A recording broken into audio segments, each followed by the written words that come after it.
Right, Forest fans, Max Newton here on Talk Forest TV. Hit that like, comment and subscribe button. Giving you a quick review of Nottingham Forest 1, Crystal Palace 1.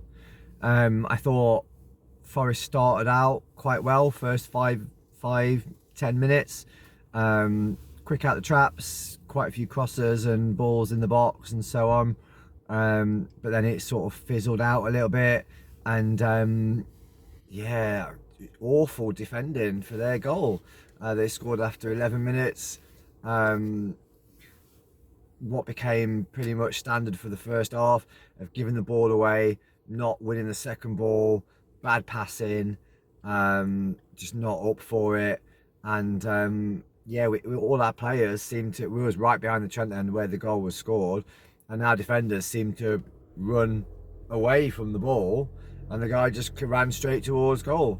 Even our goalkeeper dived away from the ball and he just plonked it into the straight ahead of him. Strange goal, poor defending. I think we'd already seen that Felipe was way out of his depth. Felipe had a shocking game, and he'd already been done 2 or 3 times, left on his arse one time by one of their Palace players. And throughout the game, I thought Felipe was really poor. Yeah, he got out-muscled by their big striker, which is, you know, fair enough. But he looks miles off it. And I don't think he should play for us again this season. Seems to have gone to pot since he's cut his ponytail off, to be honest. Sangare in the middle of the pitch, atrocious. Like, how many times does a £35 million midfielder get hooked at half time because he's having an absolute stinker? And that's what he had, an absolute stinker again. He couldn't pass the ball to a Forest player. He's just atrocious, absolutely atrocious. It doesn't look fit, doesn't look like an athlete, doesn't look like a footballer.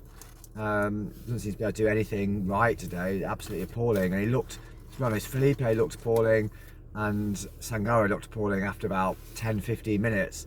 And a manager with some balls would have taken them both off halfway through the first half.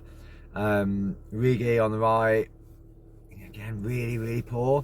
And you've got to question the manager again. Another brain fart team selection where, like, why are you playing Origi on the right wing when you've got Alanga? Yeah, he can be frustrating sometimes. Yeah, he can miss some chances, but he creates and scores goals. And if you've got Chris Wood in the side and you've got Alanga and Callum Hudson-Odoi in your squad, and they're not your front three, you want sacking, quite frankly. It's appalling management. Thankfully, during the second half, Origi got hooked as well, and Forest scored pretty quickly after that. You know, we looked a completely different side second half, with Alanga and Nico Williams combining really well down the right, and Callum Hudson-Odoi and Ole Aina combining brilliantly down the left. But this manager, he'll probably drop Callum Hudson-Odoi next game and play Dominguez on the left or something ridiculous like that. Fantastic goal by Chris Wood. That's what he does. He scores goals. But you've got to put the ball in for him to do that. Divock Origi ain't going to put the ball in for Chris Wood to score a goal. He has not put the ball in for Chris Wood to score a goal at all.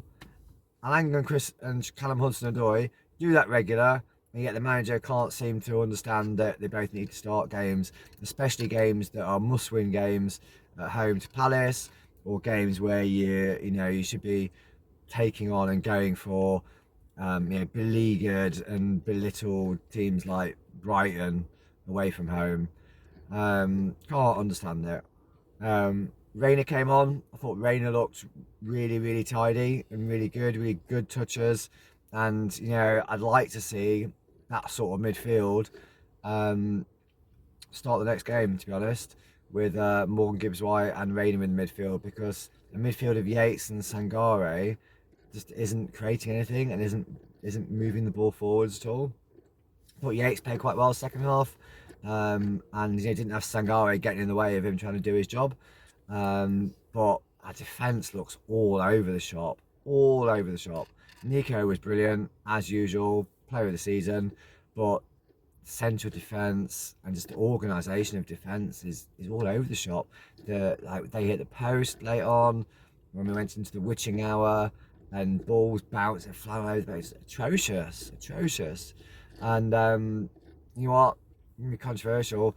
We could do with getting rid of this manager and getting Sam Allardyce in, sort out the defence, and you know what? He'll stick Chris Wood up front and he'll put 2 wingers in, and he'll say to everybody else, get the balls to Callum Hudson-Odoi, get the ball to Alanga, you put it into Chris Wood, bang, we'll stay up. Because you know what? It's the manager's incompetence at the moment that's costing us games. We threw away that first half, and we threw away 3 points against the awful Palace side that have lost 6 games in a row by mental brain fart team selections from the manager. And you know, the team didn't really know how to play as well, I think. Yeah, and something like Sam Allardyce will sort out that defence, because that defence is getting worse and worse and worse. We've got Fulham on Tuesday. Fulham are a million times better than this Palace side, and we need to start the best team. Origi, Sangare needs to be nowhere near the starting lineup, and Felipe needs to be out of there as well. And then we might have half a chance, but it's a difficult game. Come on, you Reds.